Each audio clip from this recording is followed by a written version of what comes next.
Hello, hello, hello. Oh, that's not turned right. Hold on. Need a little better lighting. I was working on the lighting today.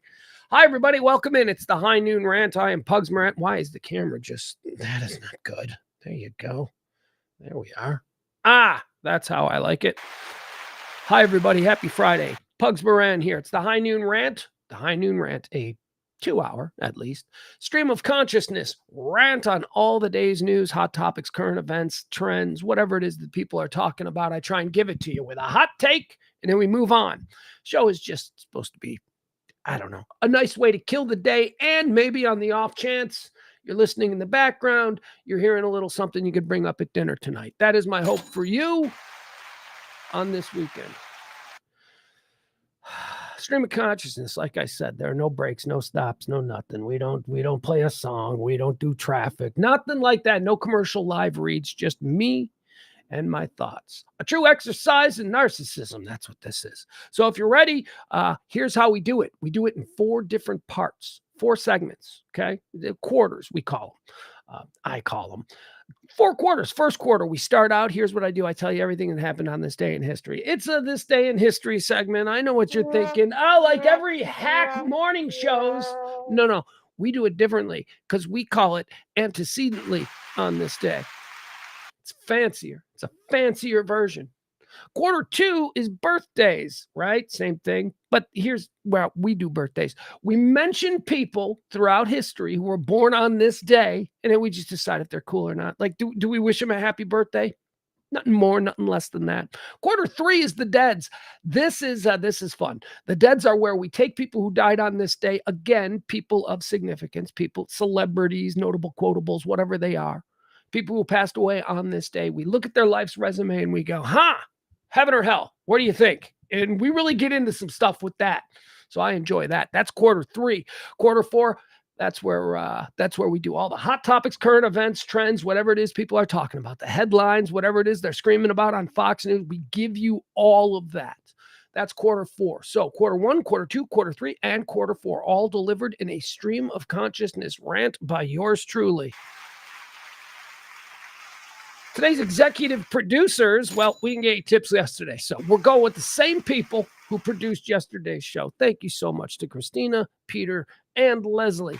Reminding you, if you do want to support this show, we do exist exclusively on your tips and gratuities. We've been able to do that now for almost 3 years. Thank you so much.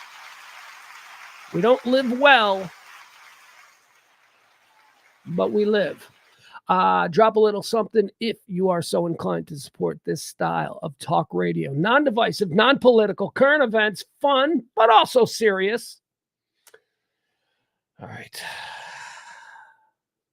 I get my kid this afternoon. I'm very excited about this. You know how I love my Friday afternoons where I get my kid. I think about things differently on weekends where I have my kid. Like I actually think about, what's dinner on Saturday going to be? Like I think about that. Like for me, if it was just me, I wouldn't think about what dinner on Saturday is going to be until dinner time Saturday. But now I'm like, ooh, he likes patty melts. Do I need rye bread? I need to go to the store and buy rye bread. You know, it's fun. It's fun for me. It's fun for me. So that's what we're doing this weekend. Also, Uncle Lee. You know, y'all, some of you may not know E, the artist, local raconteur, local bon vivant here in North Texas, world famous artist. E and his son, he has his kid this weekend. So we're going to do something. We might play a little father-son 2-on-2 football, something like that. So if I'm not doing a show on Monday, it's because I had a massive heart attack while playing 2-on-2 football because I forgot I'm 50 plus. All right, there we go. That's a stream of consciousness. See what happens? I'm just talking without a governor, without a filter. I'm just going. And in that case, it just led us into a dead end where I'm now lying dead in a field and my sobbing teen son is begging someone to call 911. That's how dark we got. All right, let's get into the show. I need a drink. I'm a little ramped up today. I've done a lot. I've accomplished a lot already today. It's noon, and typically where I just wake up, And then I start putting the show together. Today I went out. I was out early. I had an early 8 a.m. meeting, and then I had another meeting, and then I got here. It was great. I feel like a productive member of society. So let me now give you the rant. What do you say? All right. It is the High Noon Rant. I'm Pugs Moran. It is the second day of February, year of our Lord, 2024. February 2nd, known around these parts as, well, sure, Groundhog Day, but that wasn't what I was going for. Ladies and gentlemen, it was 32 years ago today that yours truly made his first appearance on radio as a professional radio performer. Thank you. It's on this day, 32 years ago. On this day, 32 years ago, that's right, I took to the streets of Chicago dressed as a groundhog. It was Groundhog's Day. My job, asking if people could help me find my shadow. That was my first bit. I didn't say it was a good bit. I said it was my first bit. Here, the best part about that bit that I did all those many years ago, WLUP, Kevin Matthews show, the morning show. The best part about that bit was, I don't know if you guys know this, but if you were to just start calling around now, okay, like, oh no, especially no, like let's say like February 1st, Groundhog's Day being February 2nd. If you were to start calling around on February 1st looking for a groundhog costume, you weren't going to find one. I don't know if you called on March 15th if you'd be able to acquire a groundhog costume. I don't know that there is such a thing as a groundhog costume. So you can imagine me as a young producer being tasked with acquiring a groundhog costume. I was pretty much, I was thinking, can I build one? Can we build a groundhog? No. So I went and just got a squirrel costume. So I went out on the street dressed as a giant squirrel. So the bit went from, hey, there's a groundhog out on the street to, I'm a squirrel, but I want to be a groundhog. I'm a squirrel who wants the groundhog. And then it devolved because it was, I was on the phone and I had to just talk as it was going. And then it devolved into, I had a list of demands as squirrels as to why squirrels should have a day. Why do we just take squirrels for granted? Anyway, that was my entree into radio 32 years ago on this day, Groundhog's Day, 1992. I was just a baby. All right, the High Noon Rant. As I said, it is the second day. It is Groundhog's Day. February 2nd is the 33rd day of the year. There are 332 more of these remaining, so get those New Year's Eve plans started. All right, quarter one, let's go. Antecedently on this day, here are a list of events that have helped shape our perception and understanding of what Groundhog's Day is. Who are we kidding? This is the day, February 2nd. That's the big fat rat day. It's Fat Rat Day. On this day, Groundhog's Day in 1663, New Amsterdam is founded as a city. Ladies and gentlemen, New Amsterdam. Of course, it would shortly change its name to class. That's right, New York City. New York City, founded on this day in 1653. On this day, antecedently in 1876, the National League of Professional Baseball Clubs of Major League Baseball is formed. Man, is that cumbersome on a business card. Right? Get that name. And, I mean, we just call it the National League now, or the NL. We just call it the NL. It's the NL. That's how lazy we've gotten. 2024, we call it the NL. On the day it was founded, they called it the National League of Professional Baseball Clubs of Major League Baseball. That's fancy. But again, cumbersome on a business card. Antecedently on this day in 1887, in the town of Punxsutawney, Pennsylvania, the first groundhog was elected mayor. No, that ain't right. It's just the day they did Groundhog's Day. The first Groundhog's Day on this day, 1887 in Punxsutawney, Pennsylvania. Did they invent it? Did they invent the mythology? Because it's great mythology. You got to give the town of Punxsutawney credit for it. I mean, they basically invented the Easter Bunny. You know what I mean? This is like Groundhog's Day is like if you were to create like this alternate universe where all of our fictional characters come to life. The groundhog would be one that would people go, oh, the groundhog, yeah, because of Groundhog's Day. So I mean, did they create the mythology there in Punxsutawney, Pennsylvania?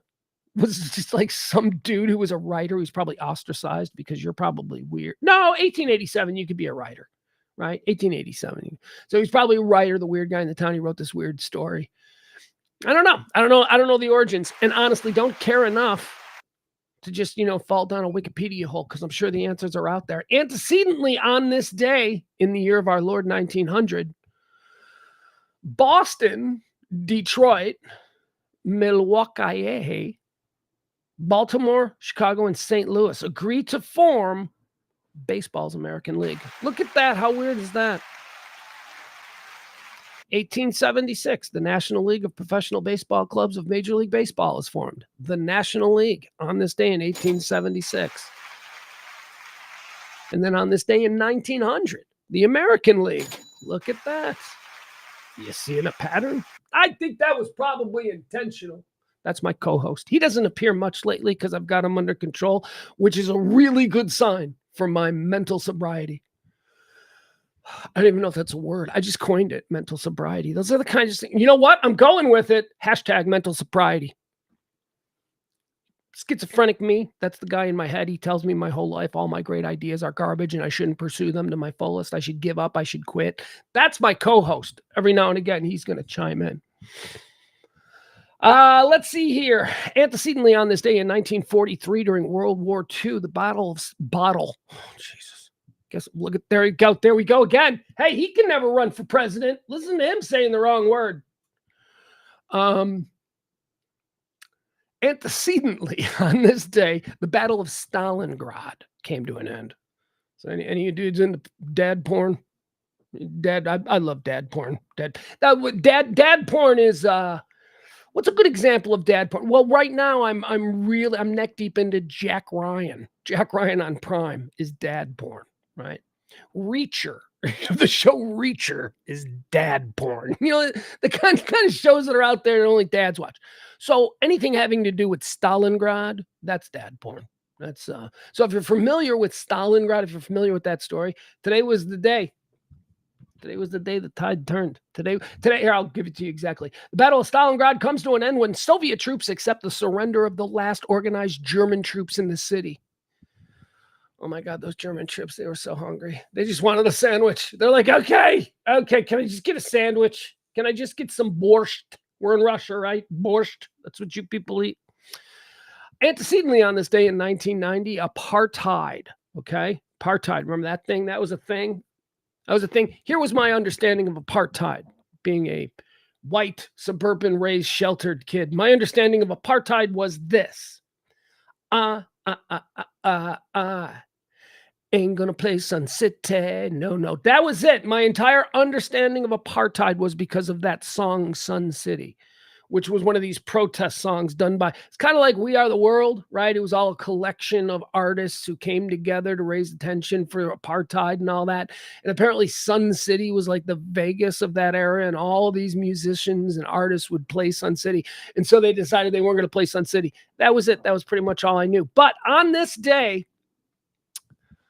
I learned about Nelson Mandela. Actually, I don't know if it was on this day, but it sounded good. And again, this is a stream of consciousness, so just roll with me, huh? On this day, F.W. de Klerk announces the unbanning of the African Congress and promises to release Nelson Mandela. That's good. I was such a white teenager in the 80s.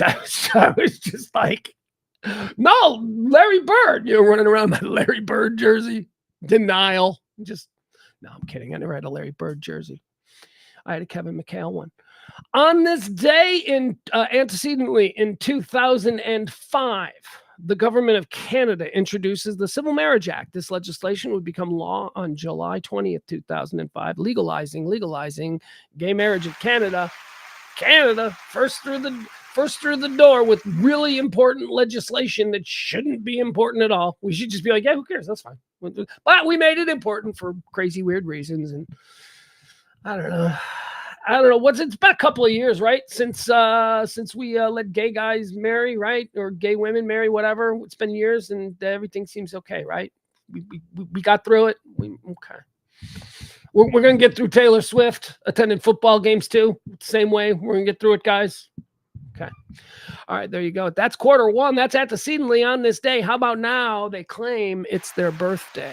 They do. They say it's their birthday. We have no way of knowing because, the only way I'm, having been to journalism school, I like to firsthand source things, but like I say, I'm not going to go calling around to county offices to make sure that, the guy who played Reuben Kincaid was actually born at this place on this day. All right, happy birthday. We're going to throw some birthday love out. Born on this day in 1932 to Robert Mandan. You know who he is? Nah, of course you don't. Maybe Gen Xers know him as, ladies and gentlemen, Chester Tate from Soap. Yeah, Chester. Here's what sucks about Robert Mandan. I think I learned this when I got back into Soap. Soap was a really great TV show, a sitcom that was on in the late 70s. It was real controversial, real provocative, considered incredibly dirty, but really it was just funny. So I started rewatching old episodes of Soap a couple of months ago, and I realized, and it was just awful to me, I realized that I am actually older now than Chester Tate was when he played the role of Chester Tate. So happy birthday to you, Robert Mandan. You're dead. I don't feel like doing the math, because if he's dead and he was younger than me when he started playing a guy who I thought was an old man. He was younger than me when he started playing that role, and he's dead now. I don't know. What do I got? When did he die? He died a couple of years ago. All right. So by the Robert Mandan Chester Tate mortality math, I bet I've got 20, 30 years. That's good. I'll do that. I'll take that. We'll see. We'll see how the depression affects that judgment. But yeah, right now I'll take that. Born on this day in 1937, Tommy Smothers. We love Tommy Smothers. We just lost Tommy Smothers the day after Christmas.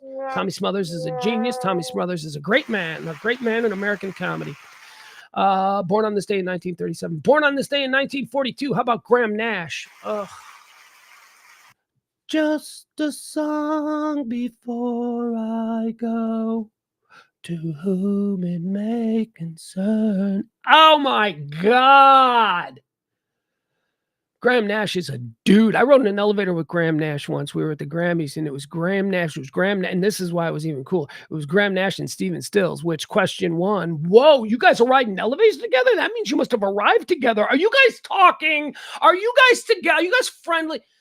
We didn't say anything. They didn't say anything. I got in the elevator. They were already there. Standard Hotel. We're going up. I'm like, holy shit, it's Stephen Stills and Graham Nash. And oh my God, I didn't say anything to him. But then I got out of the elevator. And as I turned and I looked at him, and I just kind of looked him up and down. And Stephen Stills Graham Nash kind of gave me a smile, like an acknowledgement, like, how you doing? Like that. I didn't say anything, but I was like, yeah. And in that moment, Graham Nash became a superstar to me. No, I really do. I like Graham Nash. Graham Nash, of course, started with the Hollies. He was recruited into the supergroup that was Crosby, Stills, Nash and Young, simply because his voice, when you added his voice to that mix, oh my God, just such beauty. Graham Nash, is he dead? Please don't be dead. Graham Nash, please be alive. He's alive. Good for him. Happy birthday, Graham Nash, born on this day in 1942. Yeah, I do. I mean, that's, me liking Graham Nash is something. It's not like, well, he's old. No, Graham Nash is old for me to be liking. This is me just going, like, Graham Nash is like someone that are my parents' generation liked. But, greatness is greatness, and he is greatness. Speaking of greatness, born on this day in 1947, talk about a woman who just had a very brief time in the glaring hot spotlight. But my God, what an impression she made. She is on the Mount Rushmore of Gen X icons. Ladies and gentlemen, born on this day, the late, great Farrah Fawcett. Holy crap, was she culturally impactful. Jeez Louise. Maybe some of you kids do not remember how big Farrah Fawcett was. But if we were to create, seriously, if we were to create like a Gen X Mount Rushmore for like female influences on young boys, like things that got Gen X. All right, horny young boys in the 80s. If we were to like make that Mount Rushmore, things that appealed to horny young boys in the 80s. All right, let's do the Mount Rushmore. I'm putting Farrah Fawcett on there. I'm putting Bo Derek on there. Okay, so now we got to think about this. Who are we going to move into that conversation? We're going to move Christy Brinkley into that conversation. I don't know. We'll get into this more later. Anyway, happy birthday, Farrah Fawcett. She's dead now. Born on this day in 1947. Born on this day in 1953. Dwayne the Dog Chapman. Yeah. Remember when he was going to go find Natalie Petito. Who was it? Was that her name? I want to be, because that poor girl. We covered it here. It was Natalie Petito, right? He was gonna go. He was on TV every night barking at the FBI, going, "Y'all don't know what you're doing," and he's there.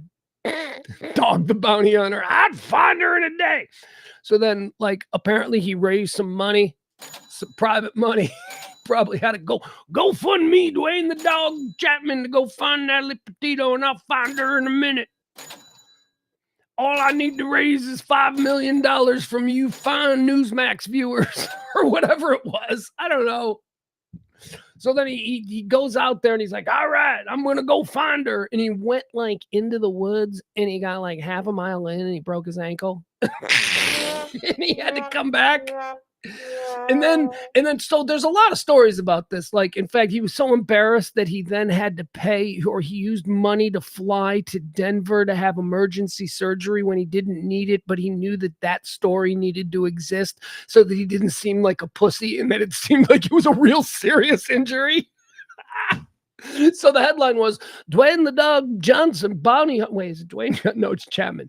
Dwayne the Dog Chapman rushed into emergency surgery after suffering a gruesome injury in his search for Natalie Petito. That guy. You guys, if you can't look at that dude and go, okay, this guy's not legit. This guy is just working an angle. Something wrong with you people. Again, I will quote our hottest ever first lady. It's good. She is. You can't look. I don't care how much you hate Trump. She was hot. But anyway, to quote her, be best. Come on, guys, be best.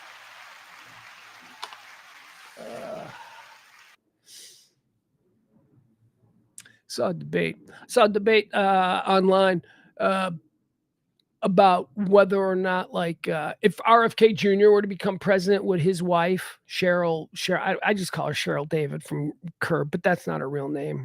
I guess her name is Cheryl Kennedy. I don't know what her name is, whatever. The chick, Cheryl David, they're like, "Dog, would she be hotter than mine?" I'm like, what?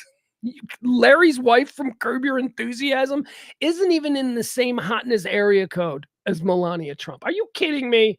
Get out of here with that. Anyway, moving on. Birthdays. Dwayne Chapman, born on this day in 1953. Born on this day in 1954. That's right. I buried the lead on this one. Christy Brinkley, born on the same day as Farrah Fawcett. 4, 5, 6, 7 years apart. 7 years apart. Christy Brinkley is 7 years younger than Farrah Fawcett. But Christy Brinkley does belong in the conversation about who are we putting on the Mount Rushmore of iconic 80s beauty, of iconic 80s hot chick. And let me just say, man, I wouldn't go and limit Christy Brinkley to the 80s because, man, here, check this out. Let me show you what Christy Brinkley looks like. Now, granted, this is from 2022. So here's Christy Brinkley. Oh, my God. This is Christy Brinkley from 2022. This is Christy Brinkley 2 years ago. You guys. Stupid. Boom. Look at that. That woman was born in 1954. This was her 2 years ago. My God. I mean, well, what's going on with that? She's obviously just a incredibly beautiful genetic outlier, right? I don't know. Surgeries? Sure. But she doesn't look like somebody who's had surgery after surgery. What is she? When was she? Is she? No. I don't want to do the math. I don't want her to be 70 years old today. Is she 70 years old today? Wow. Okay. All right. There we go. Happy birthday, Christy Brinkley. You're cool. I just watched the Netflix We Are the World special. It's a documentary. It's not a special. It's a documentary about how they put We Are the World together on Netflix. It's really interesting. Anyway, they show the stars arriving and man, I'm sorry. Billy Joel, man, Billy Joel was living the life, dude. He pulls up. And at the time, he was one of the big stars. History now has a different opinion on who the big stars of the moment there were because some have stood the test of time. Some, for instance, they didn't invite Madonna. They didn't think Madonna was a big enough star. That's why Madonna's not in that. They're like, yeah, no. They went with Cyndi Lauper. They're like, we could do Madonna or Cyndi Lauper. And they made the judgment call that Cyndi Lauper was the bigger star. So they went with Cyndi Lauper and left Madonna. Yeah. Prince also didn't show up, but Prince didn't show up because Prince didn't want to show up. Prince didn't want to be with all these other big stars because Prince liked to be the biggest star everywhere he went. And he was like, yeah, no, what if I'm not as big as Michael? What if people think Michael's cooler? Anyway. The cool thing about that was Billy Joel gets out of this limousine and he's walking into the recording studio and he's got like Christy Brinkley on his arm. And it's just like, look at that dude. Look at her. Holy cow. Good for him. Good for him. Personality, poetry, romance. That dude won her by things other than looks. Because, and here's also, I think the girls like Christy Brinkley, I think they get hit on by every like 6-pack volleyball stud in the world, right?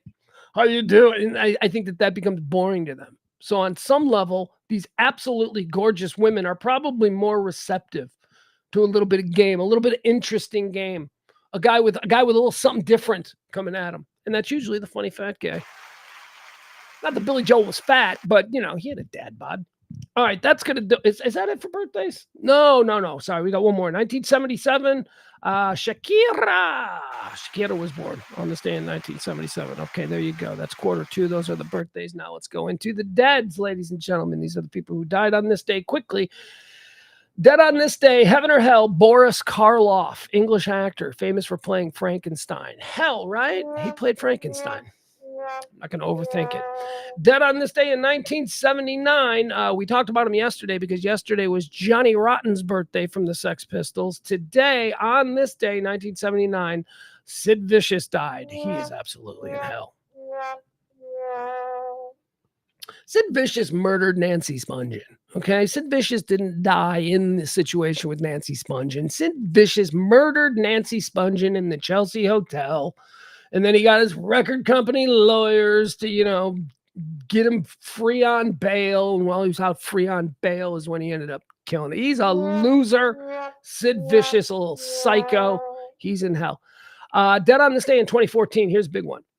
Philip Seymour Hoffman, ladies and gentlemen. I'm putting Philip Seymour Hoffman in heaven. I liked him in everything he did. What a god. You know what? Screw him. He's going to hell. What a god waste. Philip Seymour Hoffman, man, you go back and you watch the movies that he was in. He was just stand out, sucking the energy out of every scene that he was in. All of it was going through him. He was a star, man. He was a star in the way Spencer Tracy was a star, where at first you sort of underestimate him because they don't look like Brad Pitt or Gary Cooper, right? They just look like a regular guy, so they don't stand out. And then you realize over the course of a scene, you can't take your eyes off him. That's who Philip Seymour Hoffman was. He was amazing. His son, Cooper Hoffman, is now acting.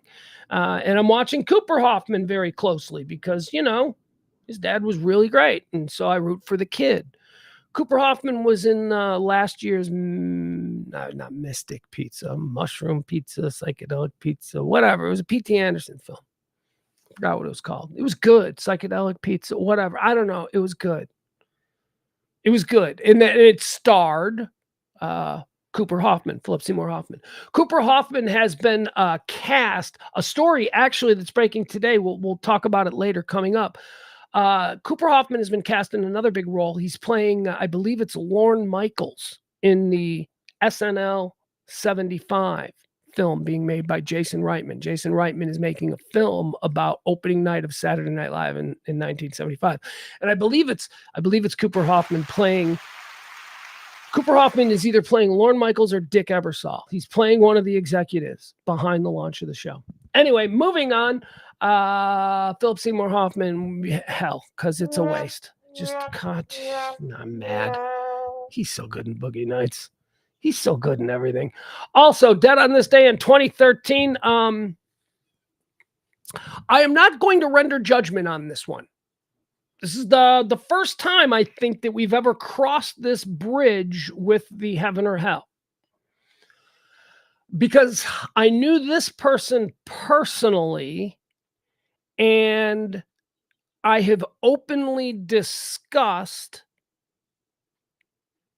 not my dislike of this person, but I've openly discussed issues that I had with this person. And that is not to say, like, when this person was alive, I mean, this is a person I've had beers with. This is a person I have socialized with. This is a person who I've been in a meeting with where you got to put a shirt on and a suit. You got to talk to people about giving money. Um, and I found this person to be a difficult person. And I talked about it. I've talked about it openly. But this is also a local person here to North Texas, and there are people who I still consider friends. Hell, there's someone who I spoke with yesterday who is a dear friend, who is also good friends with this person, or was good friends with this person. So I am not going to sit here and be like, because, that's all fun and games. But it was on this day in 2013 that Chris Kyle passed away. Chris Kyle, American Sniper, right? Certainly we all knew him before all of that as a bigger than life Dallas Fort Worth born and bred hero type. He was very big in the veterans charity business here in North Texas, as I was too. After 105.3 came down, I started to work for a couple of different veterans charities, most notably the Hire a Hero Foundation, which Rob, who's in our chat room from time to time, is the incredible benevolent soul who created that. Rob of Witch Kitty, one of San Francisco's hottest bet. Seriously. Anyway. So Chris Kyle was shot and killed at a gun range on this day by someone he was trying to help. And there you go. Chris Kyle. Chris was difficult. Chris was loud. Chris was alpha. Chris was, any room he walked into, he had to be the one that everybody bowed down to. And he walked into a lot of rooms where people weren't going to bow down to him. He walked into a lot. I've seen, he wasn't universally in his life when we were both running around in North Texas trying to raise money for veteran affairs stuff and, all that kind of stuff. In his life, he wasn't, before the tragedy, right? History has a way of sort of rewriting stuff. But in his life, when he was here, he was not universally beloved by other military people. A lot of them found him to be a troublemaker. Some of them found him to be brash. And there were, within the veteran charity community, there were very real questions about where the money was going.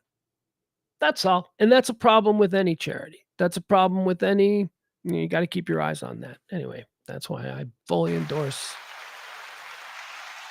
what they do over there at Hire a Hero. And I know because I worked for him and I lived in poverty. So I know. So I know that the money isn't, anyway. Chris Kyle, that was really sad. Really sad. People can be very complicated. People can be very big-hearted. People can be very kind to certain individuals. And then, life comes and you experience life. And maybe you're not the same way to strangers, or maybe you're a little bit different. Maybe people, people are complicated. Nobody is any one single thing. Licorice Pizza is the movie I was trying to think of. Thank you. Frank Benlin suggests Jennifer Connelly for the Gen X Mount Rushmore of hot babes. I can tell you that is a very good pull. And instead of dismissing it out of hand, I will say this, Frank. It definitely hits our generation, because I remember being about 11 or 12 years old, seeing Sergio Leone's Once Upon a Time in America, the gangster epic that he made. And that was the first time I ever saw Jennifer Connelly. And Jennifer Connelly was playing like a 10 or 11-year-old girl. She's basically my age, so it was all right for me to be lusting after her. But yeah, it was the first time I remember noticing Jennifer Connelly. I'm like, wow. That is like the most beautiful my age actress I have ever seen.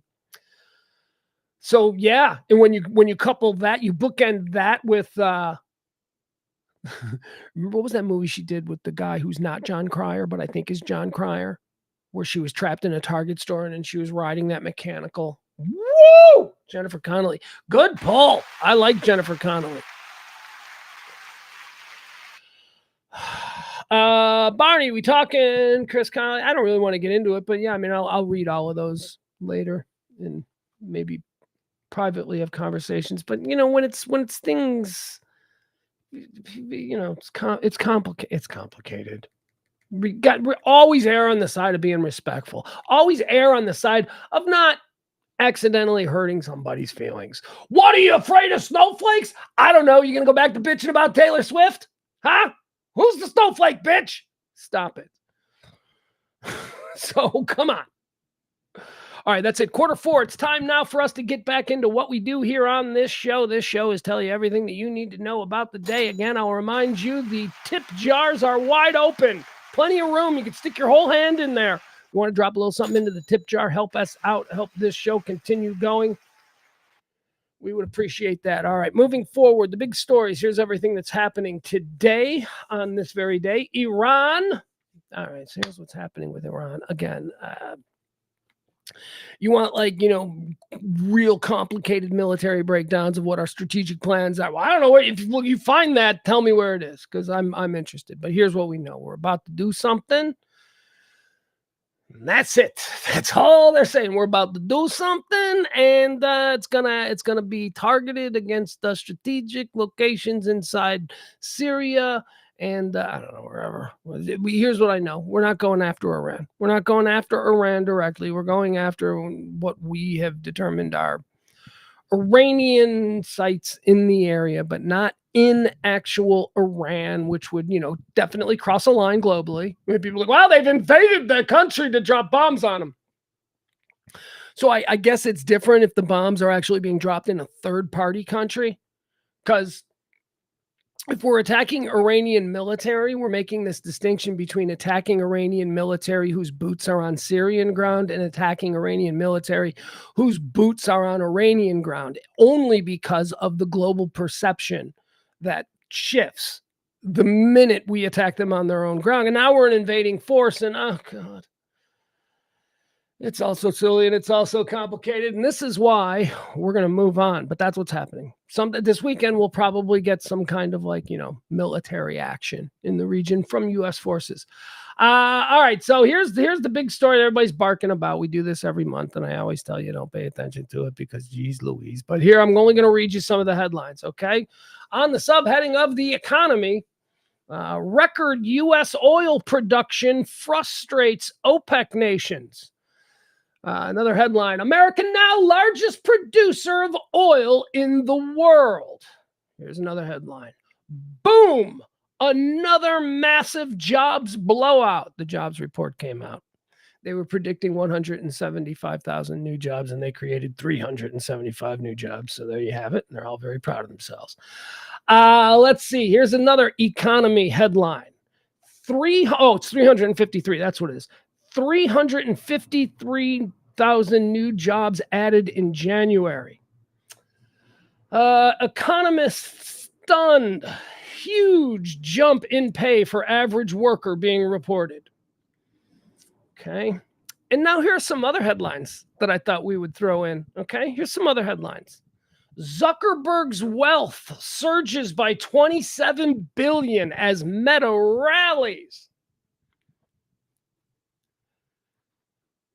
That's not bad. That's not bad. That's like what? That's like 27 billion. Okay, so he owns Meta. I understand he's a billionaire, and that's a huge amount of money. So 27 billion. His wealth growing by $27 billion, okay, over the past 4 years. It's a huge. I'm sorry, folks. I had that all wrong. Mark Zuckerberg's wealth grew by $27 billion in 24 hours. That's a 1-day jump for Mark Zuckerberg. What makes it even more interesting is this boost to his stock, to his company, He just reported $27 billion in stock boosts in the past 24 hours. $27 billion Zuckerberg made in the past 24 hours. Remember how performative it was when they embarrassed him just 48 hours ago? Oh, the Congress pulled Zuckerberg and all his billionaire cronies in front of him, and they said, "We are angry at you for the American people. You stand up and you apologize." And we all went, "Great! Look at Zuckerberg getting cucked right there." It was all fucking performative, people. It was all performative. I'm sorry, I get mad. I get mad on this subject. And I can swear because it's a stream. So sometimes I just say, "Go for it, kid." It was all performative. It was all bullshit.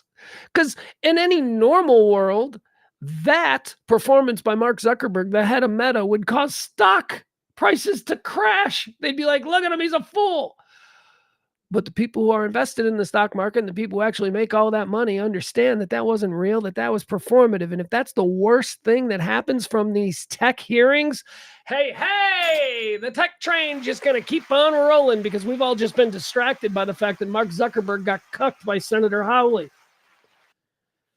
Yeah, he made $27 billion overnight. But the jobs are great. But look at that, man. We added a whole bunch of minimum wage side hustle jobs that don't come with any kind of benefits. Zuckerberg's wealth surged by $27 billion as Meta rallies in greatest 24-hour span in company's history. It's been revealed now because of the dividend and the boost. On top of that, he will get a $700 million bonus from the new dividend.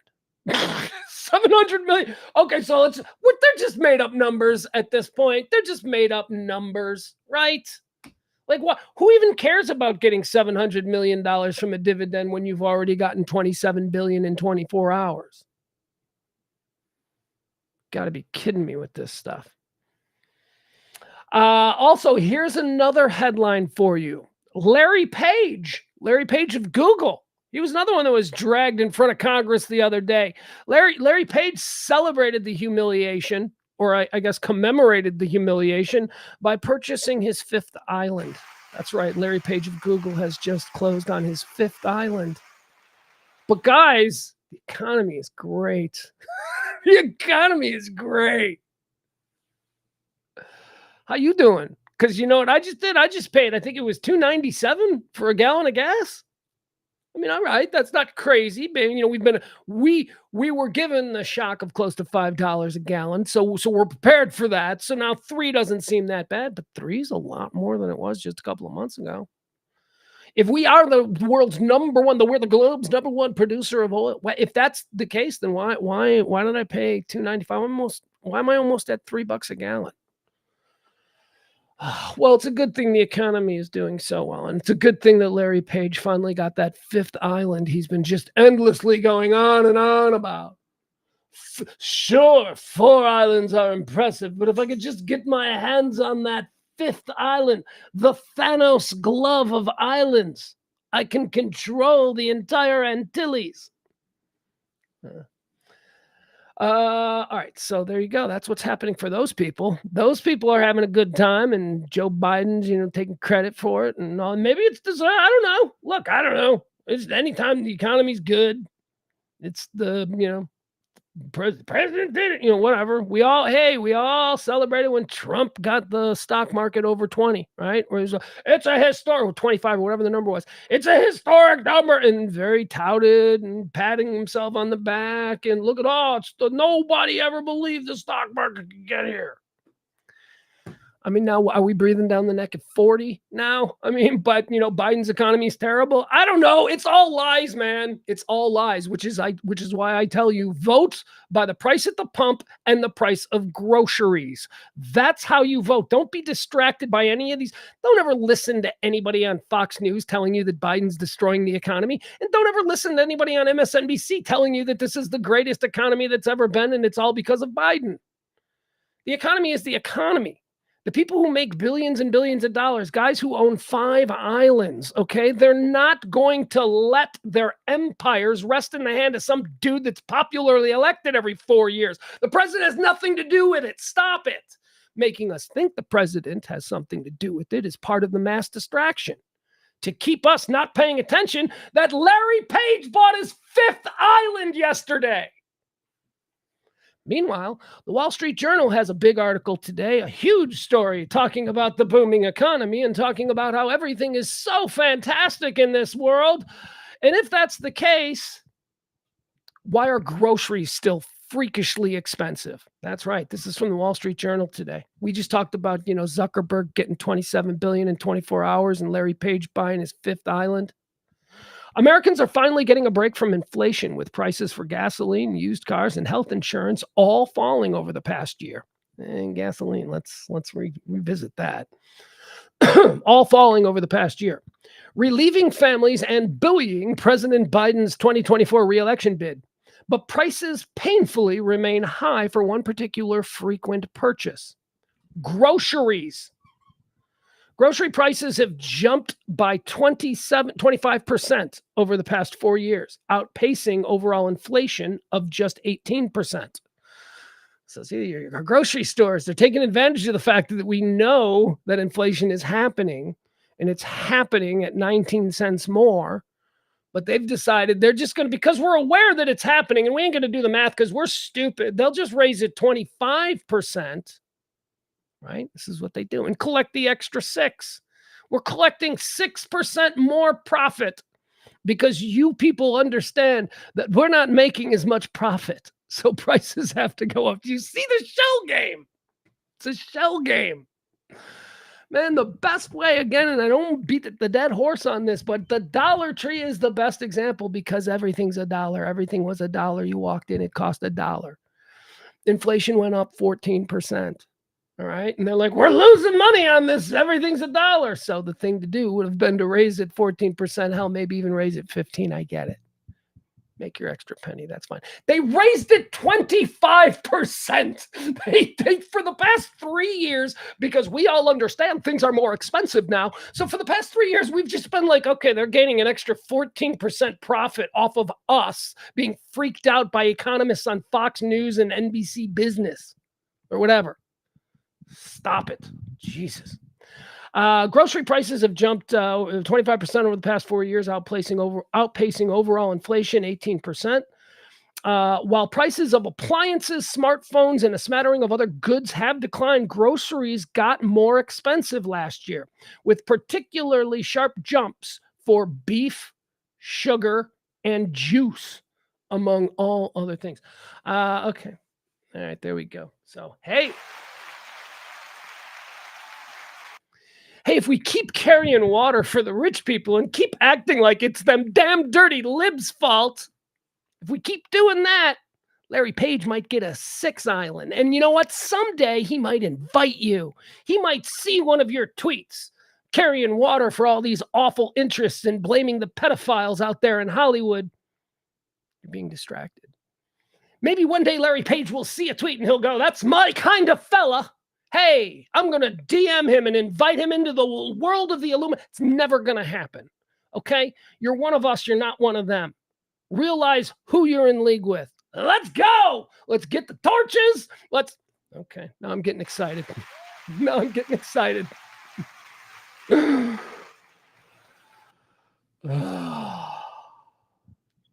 Louise. All right, we're going to move on here. Groundhog Day. The fat rat came out of its hole, and what did he do? I don't understand the rules here. What are the rules for Groundhog's Day? They don't make any sense by my life experience. So a groundhog comes out and sees his shadow. You need the sun to be out to see the shadow. If the sun is out, you're thinking that it's going to get warmer. So the sun is out, it's warm. He comes out, he sees his shadow. Boom. Spring is on the way. No, that's not it, right? It's the opposite of that. It's if the fat rat comes out of the hole and the sun is out, again, suggesting that it's nice, and the sun is out and he sees his shadow, that means that that means that it's going to stay cold. I don't get it. Is it because he sees his shadow and he's scared by the shadow, so he goes back in? Well, what if we just got a pussy groundhog? What if the original groundhog was just a coward And now suddenly I know it's not real, but I don't know. It never made any sense to me. I don't know. So whatever. Let's see. What did he do? Try and figure this stupid stuff out. I have no idea. All right. Let's see. What did old Punxsutawney Phil the 80th or whatever he is? What do groundhogs live to be? Didn't the groundhog die last year or like in recent years? Didn't they pull him out of the hole and he was dead or something? Something horrible. Like something horrible happened. Like really like a bummer for the whole groundhog scene. Well, I don't know. One of them died recently, maybe a couple of years ago. Punxsutawney Phil, the famous groundhog weather watcher, woke up and did not see his shadow. Didn't see it, so it must have been cold out Friday morning. Calling for an early spring. I don't get it. He didn't see his shadow because the sun wasn't out. And that means it's going to be nice. Makes no sense to me. We're going to move on. A complicated history with Groundhog's Day. Like I told you, I made my radio debut on this day 32 years ago. It's my anniversary. Okay, so here we go. Now let's get into some serious stuff. Let me see here.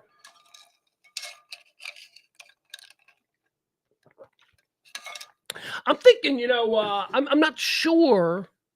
I'm not sure that my son has ever seen Groundhog Day. I might force him to watch Groundhog Day tonight. That's a good movie. That's such a good movie. All right, next story. And I wanted to take a drink before we get into this because this is a story that we've been covering here over the past week, and it concerns the Kansas City 3, which is now apparently the hashtag KC3. The Kansas City 3 are three friends who went and watched a Kansas City football game over at a fourth friend's house. And the three friends were found dead in that dude's yard, like 2 days after supposedly leaving the house after the game. Jordan Willis, Dr. Jordan Willis, he's an AIDS researcher, a fairly well-known one and highly regarded in the field of AIDS research, works out of Sloan Kettering in New York City, which is one of the baller high schools, one of the baller hospitals in America. And apparently he's so good at his job, he's allowed to work remotely. So he lives in this funky little house in the neighborhood that he grew up in there in KC, hangs out with all of his loser buddies. I mean, I don't know. He's an AIDS researcher, right? I mean, that's kind of impressive. Anyway, so they're big KC fans, KC Chiefs fans. So Jordan Willis, Dr. Jordan Willis, they're having parties. And they come on over and they watch games, and it's a regular thing. So how did these dudes end up dead in the yard? How did two end up dead in the yard and one dead in the rocking chair on the back porch? And yeah, that's a real description. He was sitting in the chair on a rocking chair on a back porch, frozen. And how is it that, Jordan didn't know anything about it? Well, Jordan, apparently he's like, no, he's such a weird, mercurial dude. He passed out. He slept. He has noise canceling headphones, blah, blah, blah, blah, blah, blah. Barney Styles, de Blasio dropped Staten Island Chuck 10 years ago, and he died from the injury. Is that what happened? Is that the story? All right. I know something bad happened. I don't know. All right. So I've been saying that I think it's fairly clear. Yeah, these dudes died of hypothermia, but why do healthy dudes die on their way from a front door to their cars? Their cars were parked out in front of this dude's house for 2 days before anybody came over and went, what? Their cars are still here. Are they still here? Oh my God, they're dead in the yard. That's how they were discovered. So I've been saying this is drugs. This is fentanyl. And yesterday we listened to a clip from a cousin of one of the victims who basically let the cat out of the bag and explain. Well, let's listen to him. Let's listen to him one more time. This is the kid from yesterday. He had this to say concerning, Jordan Willis. Jordan Willis is, hold on, I'm filling time because I'm trying to find this damn thing. I wasn't prepared. And now I've gone too far. Okay, here we go. This was the guy from yesterday. He basically told the whole world that Jordan Willis is not this, great straight-laced doctor that we all know, but he is in fact something far more sinister. And this is what was said today. Here you go. Times I'm hearing that David, Clayton, and Ricky were like brothers. Jordan was kind of off on the side. Mm-hmm. True. Jordan's a chemist, bro. Jordan's what? Jordan's a chemist. They all knew him as that. It was easy for them to go have fun, but he fucked up. He made a mistake. Jordan was the chemist. He's a scientist, right? He does what he needs to do. And now to use my cousin, my best friend, as a guinea pig? No. All right, well, there you have it. So, it was revealed yesterday that Jordan had the reputation that he was the smart kid, the Walter White, if you will, probably inspired by Walter White in Breaking Bad. I bet those time periods line up. He would make designer drugs for all of the friends, and I said, look, I think I called that days ago. I was like, it's starting to become clear that they did some drugs, and the one who passed out inside in the warmth of the heat survived, and the other guys, maybe they went outside to go smoke a cigarette, right? And that's where they're like, and that's where they passed out. I don't know. Today we have preliminary toxicology reports because we were wondering, were they doing drugs? Because that was all speculation, and boy, oh boy, were they doing drugs. They were doing the drugs. A lot of drugs found in their system. I don't think we have any question. We don't have any questions anymore about how they died. We know it was hypothermia. We don't have any questions about what led to the circumstances that forced them to deal with hypothermia. We were speculating that it was drugs. And we now kind of have some conclusion to that as we have the toxicology report. What we don't know, what's going on here? There are still a couple of pieces that need to be connected for us because it is really, to me, when you combine it with the testimony of that dude that we just listened to, a cousin of one of the victims, you combine the toxicology report with what he said the day before the toxicology report was made public. So remember, this dude put that out there before we knew for a fact what was in the tox. I think we start to wonder how long is Jordan Willis going to jail for, right? I mean, doesn't it seem like he whipped up a concoction of drugs that ended up killing 3 people? And early toxicology reports indicates the 3 mysterious deaths after a Kansas City Chiefs game could be related to cocaine and fentanyl. According to reports, toxicology results were shared with the families and their lawyers prior to being released to the media in general.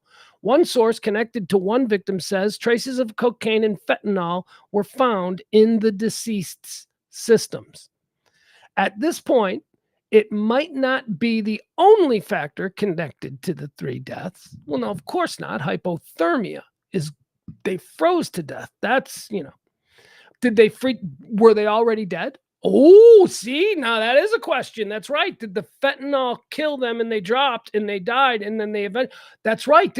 We don't even know that the hypothermia killed them. Maybe just preserved the body, right? I don't know. Considering that there were victims found in the backyard of the home, essentially frozen to death, drugs might be an explanation as to why they all died together. As reported, the bodies of Ricky Johnson, David Harrington, and Clayton McGeeney were discovered in the backyard of Jordan Willis' home following the Kansas City Chiefs playoff game. The host, Jordan Willis, claims he slept on a couch for 2 days following the party, unaware that 3 of his friends were dead in the backyard. One of the victims was actually sitting in a lawn chair. I thought it was a rocking chair, but a lawn chair. It says a lawn chair here. Tony Kagay, a lawyer for the McGeeney family, spoke with the media saying that they have been in touch with investigators and trust the police will get to the bottom of the incident. In other words, how did the drugs end up in their system and where they came from? Chief Key acknowledged he was aware of the initial finding and that the family was told. Interestingly, Jordan Willis broke his silence on the situation through his lawyer, saying that he was entering rehab. Okay. Obviously, this leads one to believe he knew the situation could be drug or alcohol related. Jordan, here's a quote now, recognized that he had a problem with addiction, adding, he immediately checked himself into rehab after vacating his home and putting his things into storage. I'm guessing that would be from the lawyer. It should be noted that cops reiterated that there's no evidence of foul play and Willis has not been charged with any crime. All right, no. course not. Cops are like, what? We don't see any foul play here. This is a tragedy.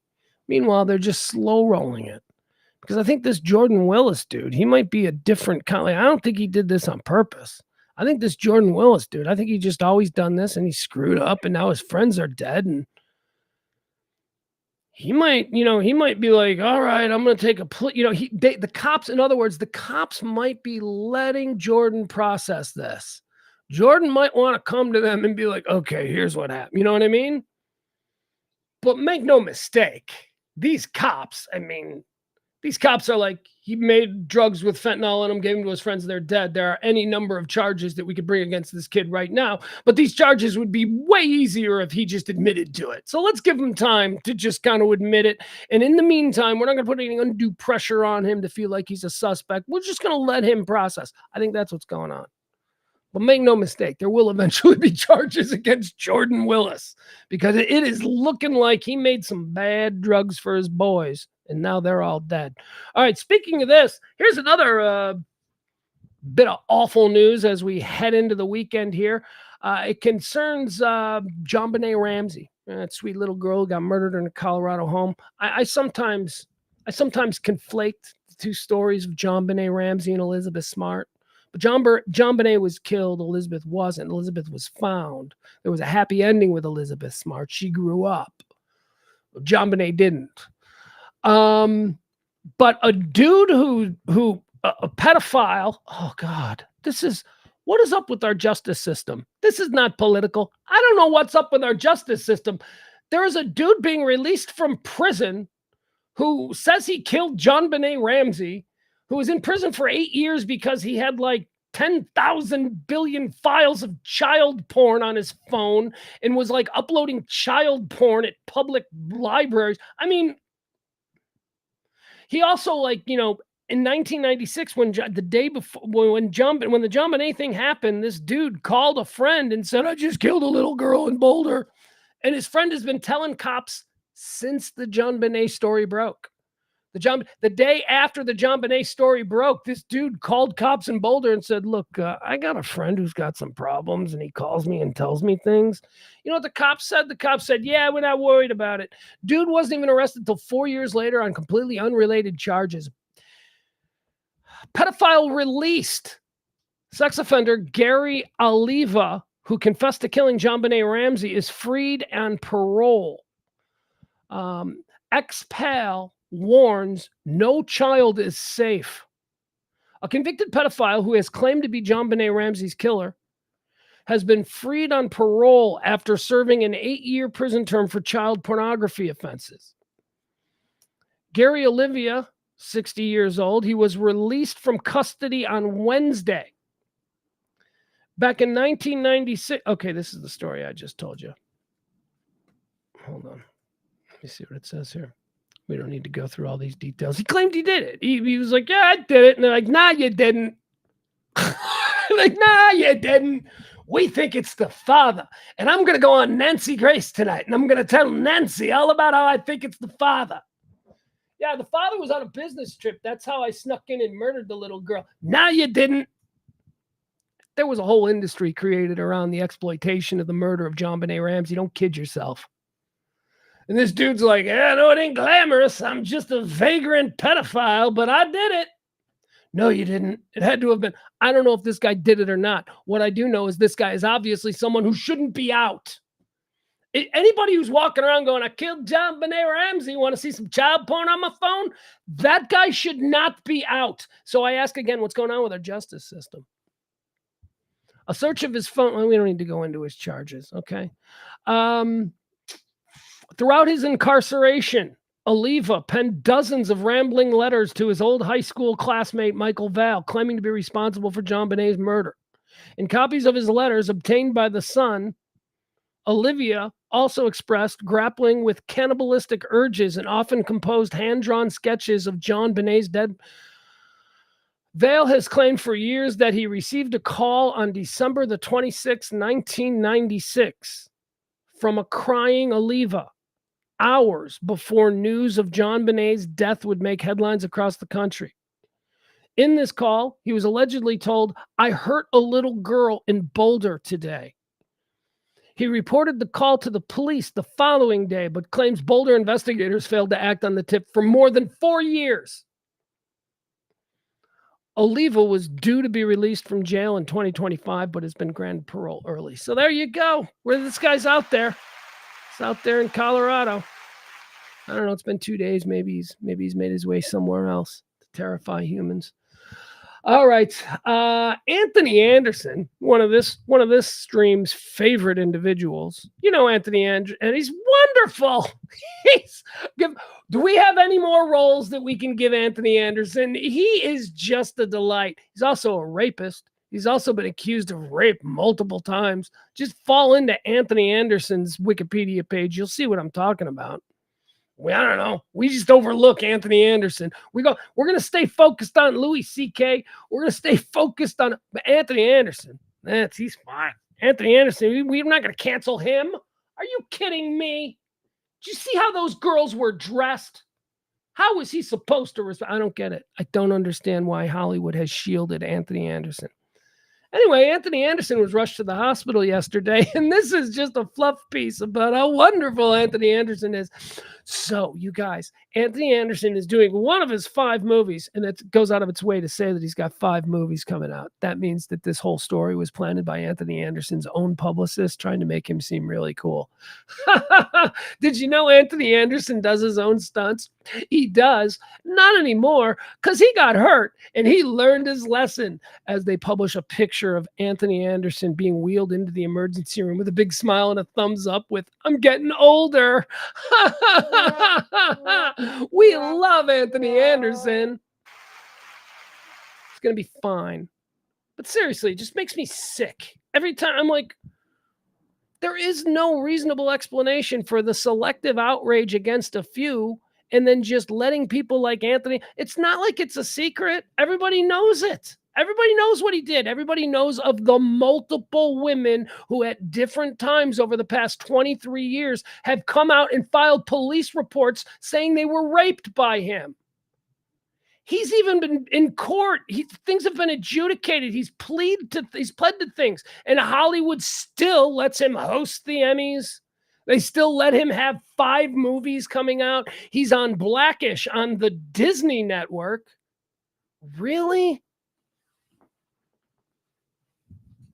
D.L. Hughley can't get on TV.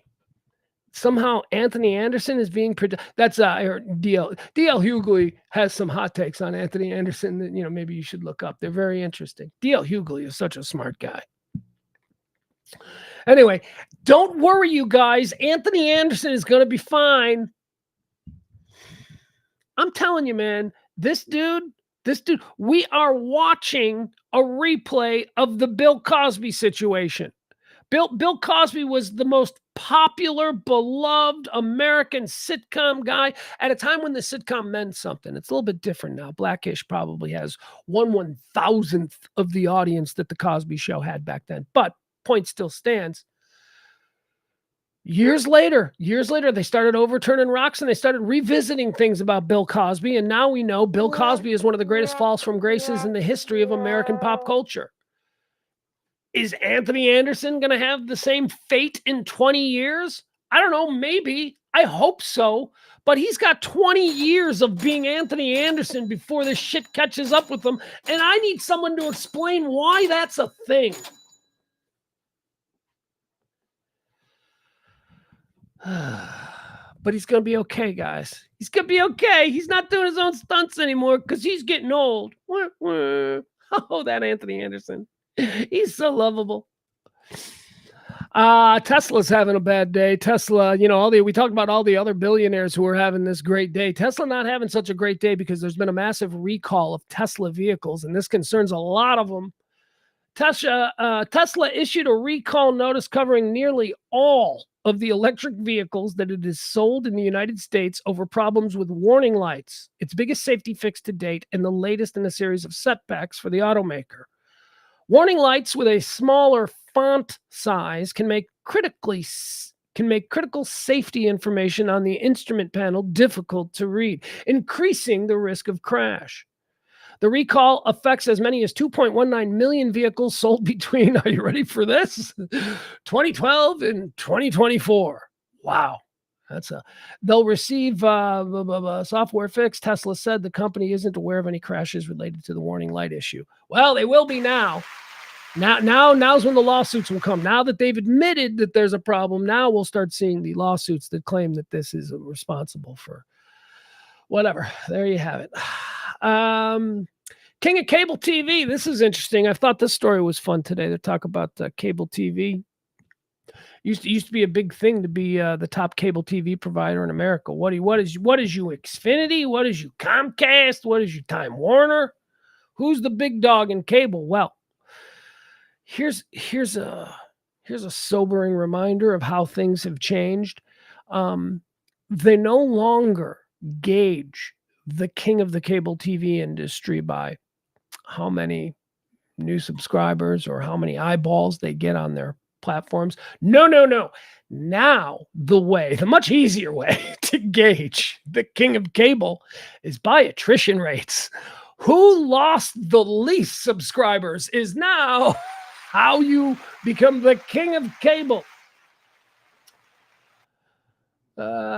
Charter Spectrum just became the nation's biggest pay TV company by subscribers. Its secret, you ask? Losing customers more slowly than all their rivals. Oh my God. Charter Spectrum's pay TV service lost 257 subscribers in the United States in the fourth quarter ending 2023. They only lost 257,000. Let's see here. They have 14.1 million customers remaining. The company said Friday. That's better. That's better than Comcast, the market's previous leader, which lost 389,000 TV subscribers in the first period. They have 14.1 million subscribers now. Boy, there was a time when those numbers were like 50 million, 60 million. We're down to like 14 million people. I don't know. The Grammys are on Saturday night. The Grammys are happening on Saturday night. Taylor Swift is expected to be the big superstar at the Grammys. She's gonna win everything. They're like, it's gonna be Taylor's year at the Grammys. It's been Taylor's, what is she, 32? It's been Taylor's 3 decades. You know, I can't imagine there was ever a time in Taylor Swift's life where she was like, I just wish I was someone else. And there was probably never. I really hope that all of the music snobs on Twitter during Grammys, I need to hear from you. I hope that all of the music snobs on Twitter are very vocal about how angry and how unwatchable the Grammys are now that they keep cutting away to Travis Kelce sitting in the audience every time Taylor wins a trophy. I can't watch the Grammys anymore. It's just all football. It's just that football guy. It's just nothing but that meathead football guy. Nah, that's not going to happen because apparently Travis Kelce has said that he's not going to be there. He's not going to go. Kind of wanted him to be there. It would have been the only reason for me to watch the Grammys. Oh, what? Your stuff is more important than Taylor's big night? Taylor's big night where she could set a record for Grammy wins because you got a Super Bowl the next week? I mean, it is smart. He can't go to the Grammys. If he goes to the Grammys, and he will be. If he goes to the Grammys, it'll be all over. It'll be like everything the next day will be like, and look at Taylor and Travis. It'll be gross. It'll be everywhere. I might even get triggered by it. So if he does that, and then the Chiefs lose the Super Bowl, oh, he don't need to live in that. Well, maybe if Travis Kelce had taken it a little more serious, that'll be until training camp. So he can't risk that. And she's got to understand this is a big test for their relationship. She has to understand, that it's not about her showing up for his things. It's apples and oranges. It's two completely different things. I just realized, okay, because I'm playing out this fight between the two of them, this argument where she's like, you don't come to my things. And his argument to her would be, well, I can't show up at your thing because if I do, people will be mean to me on Twitter. And, you know, that's something nobody wants. She's going to be like, you self-unaware prick. What do you think happens to me every time I show up at one of your stupid games? You can't take that for one night? She's got a point. She's got a point. She's got a point. But he's not going. Or at least as of today, they say he's not going. I hope he does go. I hope he does go. And then, but I also hope they lose. You know, the Chiefs lose because I'm, like I said, I'm having difficulty with the Super Bowl. And neither of these teams are really anything that I'm interested in. All right, so that's Sunday night. Taylor Swift. Is it gonna be her night? Yeah, probably. But you know, point to a night in the last 33 years of her life that wasn't her night. Show me Taylor Swift's worst day on this planet. It would be the day that my papa died. That was the worst day ever. It's also the day that my first single went platinum, though. So, you know, right? I mean, that's like Taylor Swift's worst day. Nobody's ever called her ugly. Well, I mean, they've called her, but not legitimately. She's always been the pretty girl. Dad's got money. She's a rich, pretty girl. You know, she came from money. I mean, yeah, Taylor Swift's a billionaire, but she came from money. Like, she was a rich kid. I don't know. All right, moving on. I want to talk about this. I mentioned this earlier when we were talking about the death anniversary of Philip Seymour Hoffman. He died on this day. His son, Cooper Hoffman, who is now an actor. He's been in a couple of things. Licorice Pizza, the Paul Thomas Anderson film from last year, is where the first time I noticed him. And I went, okay, all right. I don't know. You know, the role that he was playing really didn't seem to demand much of the character, but he was, you know, I'm like, okay, this is interesting. I like this. It's like when I see Michael Gandolfini, right? I'll watch anything Michael Gandolfini's in because I'm such a fan of his father, James Gandolfini. So I'll do the same thing with Cooper Hoffman. So Cooper Hoffman has been cast, as we were talking earlier. He's been cast in the new SNL 75 film. Now, if you're a big Saturday Night Live fan, as I am, this is a very interesting movie. I don't know. You know, you have to be careful with movies nowadays because you never know, is this a real movie or is this just something that's going to pop up on Hulu by director I don't know, by writers I don't know, you know, or is it a real movie where there are people associated with it that are, and this is a real movie. Oh, for crying out loud. Hold on.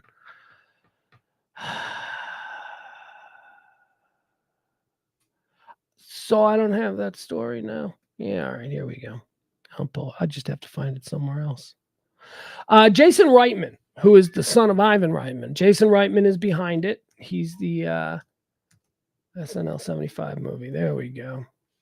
I was streaming today and now I can't find it.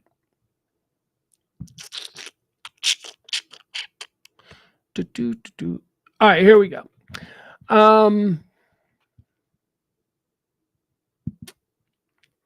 It's interesting that Jason Reitman is writing and directing this because his father, Ivan Reitman, was so closely associated with all of those people from Saturday Night Live, or whether it's, you know, Ivan Reitman, some of his earliest work was working with all those people in Caddyshack, and then, of course, Ghostbusters with Bill Murray and Dan Aykroyd. And anyway, here's the movie. Here's what they're saying about this movie. Everybody playing everybody in SNL 1975.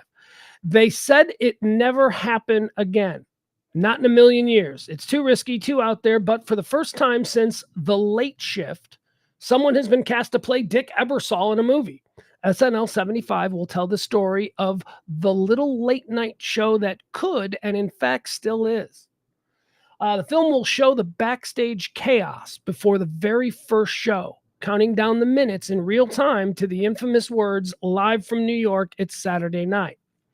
In a bold creative choice, filmmaker Jason Reitman has decided to cast real people to play the historical figures at the heart of the story, rather than go the Flash route and use AI deepfakes. I don't even know what that means.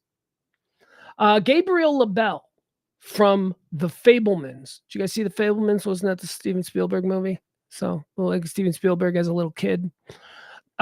Gabriel LaBelle from The Fablemans is playing Lorne Michaels, who was ushered into the NBC Universal Universe by Dick Ebersol, being played by Cooper Hoffman. That's what it is, Cooper Hoffman. All right, so here are the people. Who do they got cast here? LaBelle's Lorne Michaels and Hoffman's Dick Ebersol are the main higher-ups who've been announced.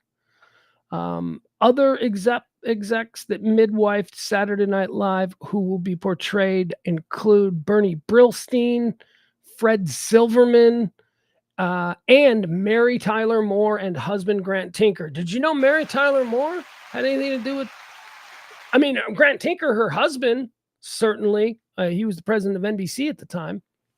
But that'd be interesting. All right. We don't know. Nobody's been cast for those roles. The not ready for primetime players. It says Matt Wood will be playing John Belushi. I have no idea who Matt Wood is. Let's see. Who else? Dylan O'Brien is going to be playing Dan Aykroyd. No idea who that is. New Girl's Lamorne Morris. The new girl, you guys watch that? Lamorne Morris is going to be playing Garrett Morris. And let's see here. Chevy Chase is going to be played by Corey Michael Smith. He's the kid in May December. Did you see May December? That's that new movie on Netflix with Natalie Portman and I don't know who's that. Who's that redheaded girl? Anyway, it's like the Mary Kay Letourneau thing. Anyway, he's playing Chevy Chase. Let's see here. Ella Hunt. I don't know who any of these people is. Ella Hunt is playing Gilda Radner. Jackie Tohn, Tohn, who's on Glow. I don't know if you watch Glow. Glow's that Girls of Wrestling movie. Jackie Tohn from Glow. Oh no, she's not in it. She played Gilda Radner previously. Lorraine Newman will not be played by any of her successful offspring. Rather, Black Mirror's Emily Farren will be stepping up to play Lorraine Newman. Now, Lorraine Newman will not be played by any of her successful offspring. She's got multiple successful offspring. I thought Lorraine Newman's her daughter is the star of Hacks, which is that really good HBO Max show. Her daughter's terrific. Hannah Einbinder is Lorraine Newman's daughter. She's really funny and really good. But she's got another kid. She's got another kid that's famous. Another Einbinder. Is there another? I don't know. Lorraine Newman will not be played by any of her successful offspring. Rather, Black Mirror's Emily Farren will be stepping up. Jane Curtin will be played by L.A. to Vegas's Kim Matula. I don't know what any of these movies are. One casting remains, and that's the resident old guy of SNL. Ladies and gentlemen, George Coe. George Coe gets name checked. Remember yesterday was George Coe's birthday, and I go, you know who George Coe is? He's one of the original members of Saturday Night Live that nobody remembers. Nobody. Yeah, look at it. They name checked him. They gave him a name check. One casting remains, and that's resident old OG SNL player George Coe. Let's see. Behind the scenes. Okay, so there'll also be people who will be playing everybody from Rosie Schuster, the writer, Jacqueline Belushi, John Belushi's wife, Carrie Fisher. Somebody's going to play Carrie Fisher, who is very deeply involved in that. Somebody else is going to have to play Richard Pryor, who was on that first show. Or wait, was it George Carlin? It was one of those two. I don't know, one of those two guys. Albert Brooks and Jim Henson will also be portrayed. I'm telling you, this SNL 75 movie looks really interesting. If you're Gen X, or if you grew up, of the generation that Saturday Night Live was pretty impactful. Yeah, this will be interesting. All right, SNL 75. A lot of drugs, a lot of sex, a lot of craziness going on there. I've read a number of books about what was happening in the early days of Saturday Night Live. And let me tell you, there were no guardrails. Ain't nobody was watching. They just did whatever they wanted to do. And everybody was like, eh. And boy, oh boy, did they do some crazy stuff. Okay, that's going to be it, folks. We're out of time. Look at us. We ended a little bit early. I am so sorry. Wait, you know what? Let me jump over. Let me see if there's anything new that's happening. Did we miss anything? We probably missed a lot. Oh my God, I'm looking around this house. I got to clean. I gotta clean because the kid's coming this weekend, but I gotta clean the house only so that he can absolutely destroy it. He doesn't believe in garbage cans. He does not believe in garbage cans. He believes in the power of gravity, and he believes that if he has a piece of gum and the wrapper is now in his hand, he will just let gravity do its thing. Doesn't want to put it in a waste paper basket that I've strategically placed all around the room so that it's easy for him to keep his mess in one spot. No, it's easier for him to just drop it on the floor. So I got to clean. I got to clean everything so that when he walks in, he's like, all right, everything's clean. So we know that it starts from a position of clean. Because if I don't do that by Monday, holy crap, there'll be news teams. They'll be like animal control and news teams out in front of the house. They'll be like, a house of squalor was found. You know what he does? You know what he does that drives me nuts? He doesn't eat anything right. Look, I love my kid. Don't get me wrong. I love my kid. He doesn't eat anything right. He loves ramen noodles. Doesn't want to cook them.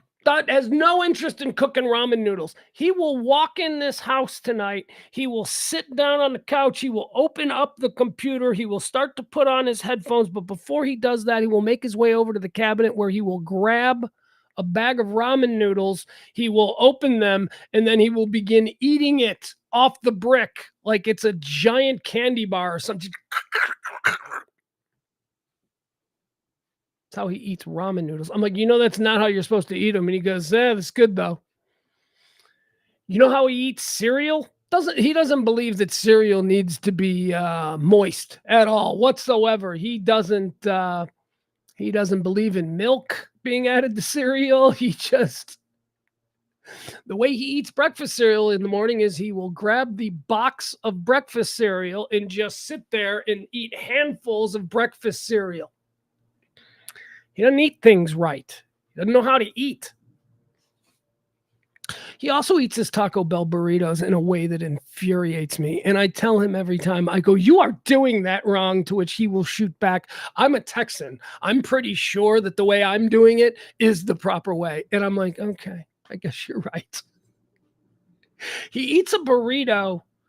He gets his Taco Bell burrito and he gets his sauce, and he likes his Taco Bell sauce on his burrito. But instead of putting the burrito down, opening it and adding the sauce and then rolling it back up the way a normal person does it, he holds the open container of sauce and just adds a drop before every bite. It drives me nuts. I'm like, what are you doing? That is not how you eat a burrito. Shut up. I'm like, okay, all right.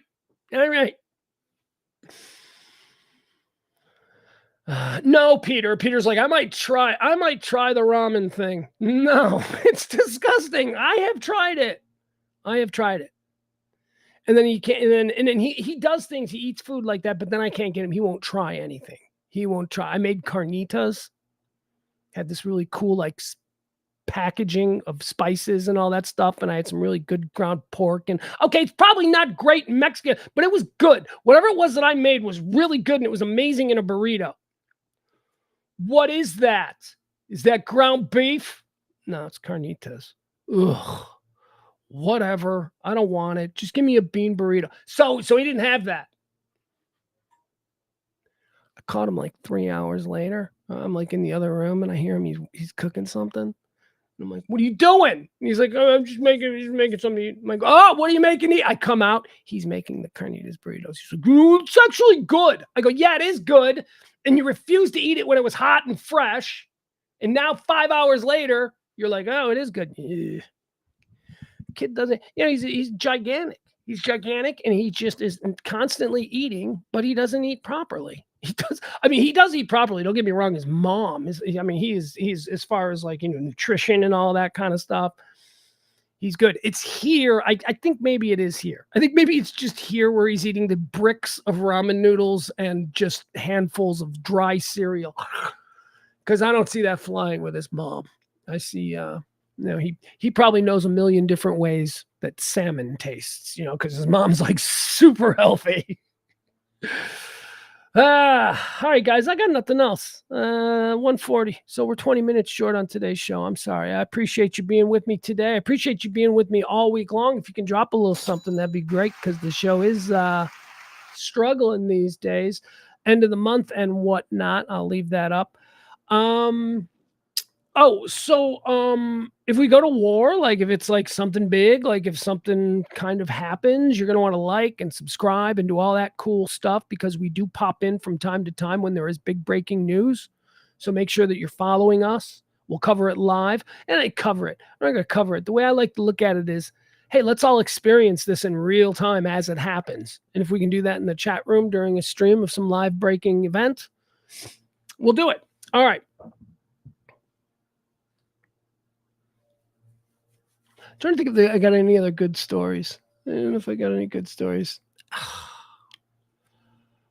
Went to a coffee shop this morning.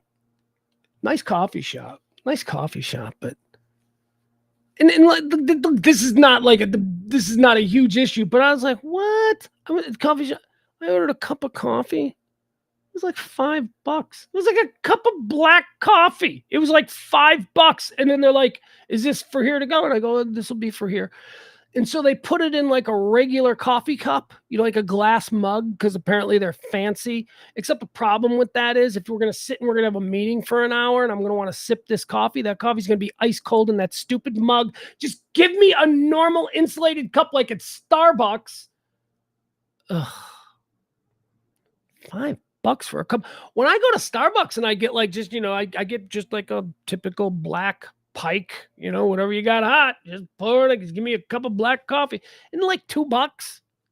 And in like a bucket McDonald's coffee, by the way. Don't be sleeping on McDonald's coffee. Here's the thing about McDonald's. If you're out there working, sometimes you're going to be out there and you're going to need a mobile office. You're going to want to pop up in the laptop and do a little work or something. Your inclination might be to find a Starbucks or one of those kind of places. Don't go to McDonald's. Find a McDonald's. Want to know why? Because McDonald's be cool with you sitting there too, as long as you order something. And if you're ordering coffee, you can get really good McDonald's coffee. McDonald's coffee is good, and it's only like $1. So you can get that, and you can sit there all day. Here's the other thing about McDonald's, though. Unbeatable Wi-Fi. McDonald's Wi-Fi, when you're in McDonald's Wi-Fi is like their Coca-Cola. I don't understand how McDonald's Wi-Fi can be better than every other public Wi-Fi out there. How is McDonald's Coca-Cola from the fountain better than every other Coca-Cola you'll get from any fountain anywhere? I don't know. It makes no sense, but it's the same thing for the Wi-Fi. All right. I got something I can tell you about here, guys, as we go into the weekend. I do got a couple of suggestions for you. I mentioned on Netflix that you should be watching. You should check out the We Are the World documentary. It's fun. It's interesting. Like it is, because it was a very big job to get those people in the room together and to manage egos and manage rivalries and all that kind of stuff. And this person didn't want to stand by this. It was very interesting. It's on Netflix. It's I think it's called We Are the World.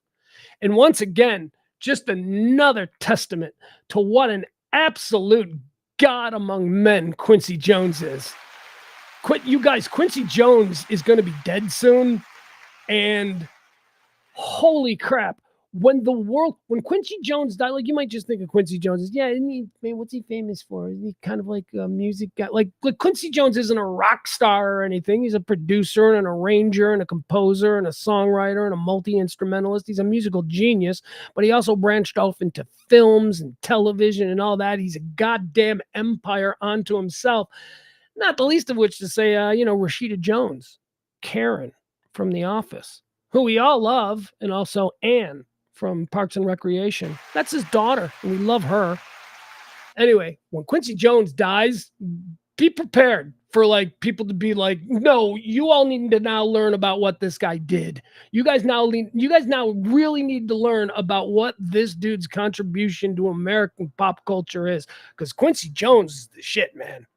I mean, everything from music, everything from literature. Oh my God, he had a publishing Anyway, there's a really great documentary. I think it's also on Netflix called Quincy, which basically goes into all this stuff. Anyway, He's legit, man, that guy. And to see him in his prime, like Quincy Jones during the We Are the World thing, he was the executive producer of that. To see him composing and arranging everybody and just everybody listening to him too. Quincy Jones says, shut the fuck up. Bob Dylan shuts the fuck up. You know, it was like really cool to see that. It was cool to see, you know, even amongst all of those people, there's still a pecking order when you're in the room. And people recognized in that moment that the boss here is Quincy Jones. It's interesting. The other thing that I would suggest on Netflix, I think, actually, this might be Prime.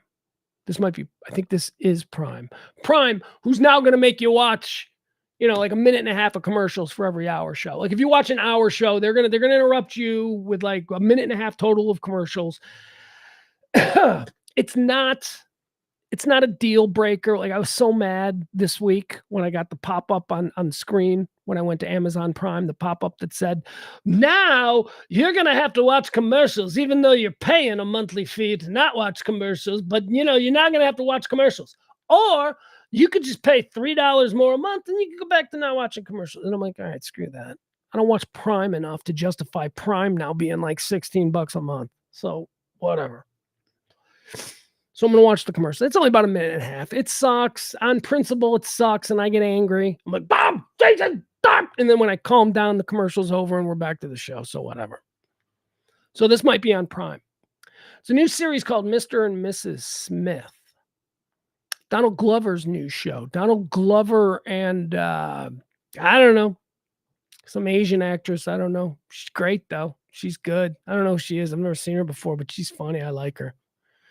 I'll know her name when I get a few more episodes deep. It's called Mr. and Mrs. Smith. Now, I don't know. It seems like maybe, like, I don't know what Mr. and Mrs. Smith is. Like, let me rephrase this. Like, is there a Mr. and Mrs. Smith universe? Because, like, I know there was that Angelina Jolie, Brad Pitt film, Mr. and Mrs. Smith.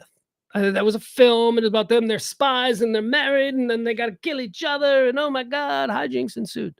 So I know that's a movie. Is that like from a book series or something? And it was adapted to the movie. And so now that was the first movie from the book series that takes place in the Mr. and Mrs. Smith universe. Because now there's a TV show that also takes, I don't know. Is it all one thing? Is this Mr. and Mrs. Smith kind of like the other Mr. and Mrs. Smith? Because I got to tell you, I never saw the Angelina Jolie Brad Pitt film, but I know it was about two spies who were married. And this new Donald Glover and the Asian Girl show, I know this is about two spies who are married. So I don't know if it's the same thing. But I watched the first episode of Mr. and Mrs. Smith. And it's really good. I mean, it's Donald Glover, you know? It's like, so that's like for me these days, like, because he is so in demand and he only does what he only wants to do. You know what I mean? He only does like really good stuff. And I trust his creative instincts implicitly. He is a genius of comedy. He is a genius of hip hop. He is a genius of creation. Atlanta. I stopped watching Atlanta. I've got a whole season of Atlanta that I can still watch if I want to binge watch it. But I had to punch out on it in Atlanta because Atlanta got so crazy and so experimental and so weird. I was just like, okay, I appreciate what he's doing, but Atlanta was so good the first couple of seasons. It was every episode was mind blowing. Donald Glover's a genius, so I knew Mr. and Mrs. Smith wasn't going to be stupid. I knew it wasn't going to be like, you know. I knew it was going to be. I knew there was going to be some heft to it and there was going to be something good about it. First episode was really good. Can't wait to watch the rest of it. Like I said, it's the premise. Here's what we know just from the very beginning. And this is probably all you need to know. These appear to be two individuals, Donald Glover and this other woman. They appear to be two individuals who are hired by a private organization, a private intelligence organization. And they are put together. They don't know each other, but they are put together to pose as husband and wife, Mr. and Mrs. Smith. And they live this life together and they don't know each other and they don't even know if they like each other yet. Although that's what's so great about the first episode. They don't do the whole bullshit Sam and Diane. Let's wait 4 episodes before we know if they like each other. They let us know. It's a really sweet moment that occurs in the first episode. And it's because of the sweet moment on the park bench. And when you're watching this, you'll probably you'll go, oh, this is the moment he was talking about. It's because of that one sweet moment on the park bench in episode 1 that I'm like, this is a good series. This is worth watching. This is worth going on. So I'm going to do that this weekend. I'm going to watch a couple episodes of Mr. and Mrs. Smith. And I know my son will be down for it because my son worships Donald Glover. My son thinks Donald Glover is, I mean, for all the praise that I just gave Donald Glover, my kid's like, no, he's it. My kid also thinks Kanye. My kid is like, Kanye, Donald Glover, and Micah Parsons. That's pretty much that. Those are like the 3 most important people in my 14-year-old son's world. Kanye West, Micah Parsons, and Donald Glover. I'm a little concerned about the Kanye West, but I think at this point he does Kanye to be funny. Like he knows Kanye's not a person to emulate. God, I hope Micah Parsons stays on the straight and narrow because my kid really loves Micah Parsons. Micah Parsons does something like, date rapey or God forbid something terrible like that. It's going to suck. All right. Not that he will. We have no reason to think that he would. Hey, nobody thought Bill Cosby is all I'm saying. 9 minutes, man. 9 minutes before 2:00. I'm like trying to just vamp now, thinking I got to at least go to 2:00. Adam says it landed the plane well in season 4. I think he's talking about Atlanta, I'm guessing. Cool. Yeah, I got to go back. I got to watch. I got to get caught up on all of that because I kind of lost interest at some point. I think maybe it is season 3. He says, yeah, season 3 got a bit out there. Yeah. And it wasn't like I didn't have a hunger or an interest in what he was going to do next. I think it just became that when every episode would air, I'm like, am I in a mood to be challenged? Am I in a mood to be, you know what I mean? Sometimes, and then pretty soon there's like 5 episodes and then all of a sudden you haven't seen that season and you're like, well, I'll get to it. When I have my back surgery and I'm recovering, that's when I will watch all the Lord of the Rings movies and I'll catch up on Atlanta. That's my plan. Never seen a Lord of the Rings movie. Also, I've never seen one of the Fast and the Furious movies. Never seen them. Not that I don't want to see them. It's just that, I figure as I get older, there are going to be times when I'm going to be bedridden, and I should probably have these things, these blind spots in my pop culture knowledge.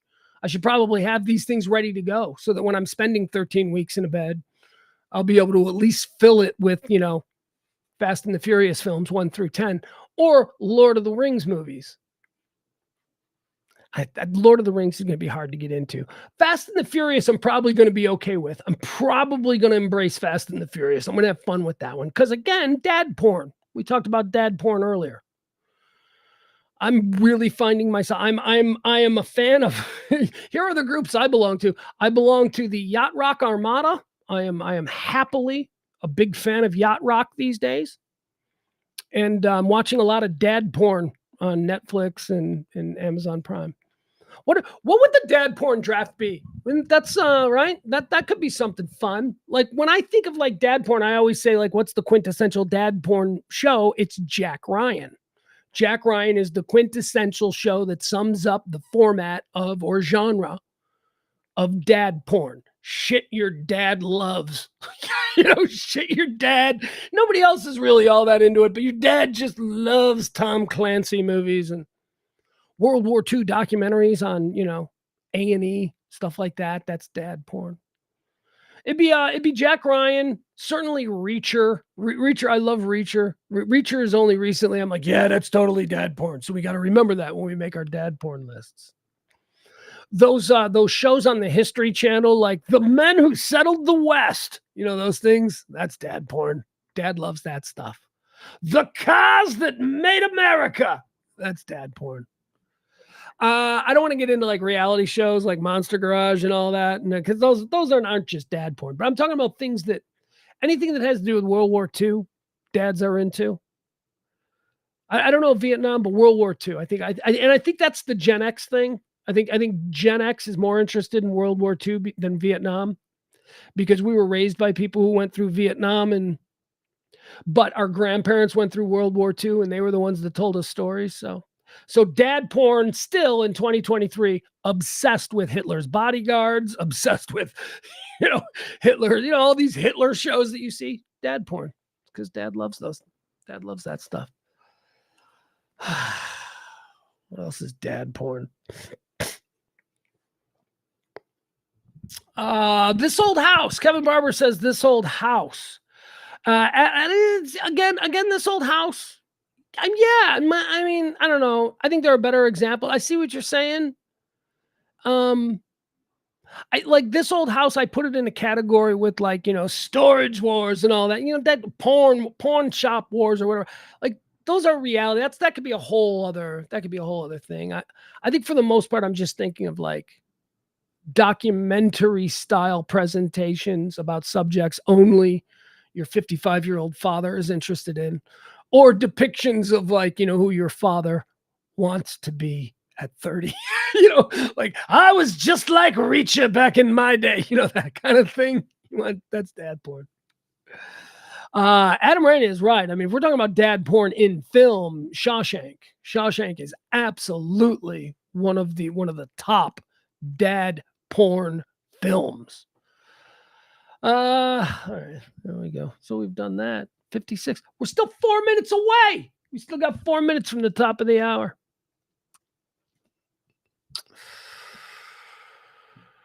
Looking at a picture of Ice Spice. I don't know.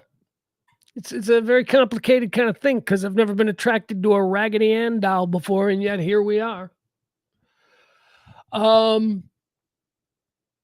Barney says Walker, Texas Ranger was my dad's porn. Yeah, you are damn right. Good pull, Barney. Good pull. Walker, Texas Ranger. That's like first run dad porn. What else? What else does dad watch? Yeah, I don't know. We'll think about it. Yeah, so I'm looking at this picture of Ice Spice, and I'm just going to move off it because I find her very attractive, but then at the same time, I think she resembles a Raggedy Ann doll. So complicated, sure, but aren't we all? So what's this? I'm reading Belichick. Belichick has officially been passed by all of the head coach openings. I guess all of the head coaching jobs that were open. Remember Bill Belichick is going to get a job right away. Well, that didn't. Why? Because, I don't know, maybe 20 years of being an insufferable asshole has blown back on him. That's what they always say. On your way up, don't be a dick to the people you climb over. Because on your way down, you're going to see them all again. That might be a little bit about what's going on with Bill Belichick. And also, people might be looking at Bill Belichick going, yeah, how much of it was Brady? Right? I mean, that's Bill Belichick's frustration right now. He's Bill Belichick. Yeah, sure. If he's being given an award at some banquet and they want him to show up, they're going to introduce him by going, unquestionably the greatest football coach of all time. And that'll feel good. But what about in just casual conversations moving forward? Will that conversation, will that narrative that Bill Belichick is nothing without Tom Brady, will that be what we carry on for the next 20 years? Because he certainly was unceremoniously dismissed from the team that he turned into a dynasty with Tom Brady. Tom Brady left him, went and won a Super Bowl immediately. What did he do? Well, he just sped up the clock to his eventual dismissal. I don't know. It's got to be rough for Bill Belichick. And I say, that guy's a son of a bitch. Sit in it, you old dick. Bill Belichick. You guys, it's 1:59. It's 1:59 according to the clock. I've been vamping now for a good 20 minutes. I'm actually quite proud of myself. Kevin says grandpa porn was anything with Charles Bronson or Clint Eastwood. Yeah, I could see that. That's for sure. I watched all of those. The only reason I know who the outlaw Josie Wales, the only reason I know these movies is because some old white dude made me watch them in 1978. Come on, the outlaw Josie Wales is coming out. And it was never like that. It's not like you always in the middle of the movie, you got dropped into it. you'd be like 45 minutes into a movie. We're going to watch this for the next hour. And I'm like, but we didn't even question because there was no option to just go back to the beginning and start it over. We just jumped in the middle. We're like, whatever, we'll figure it out. It's 2:00.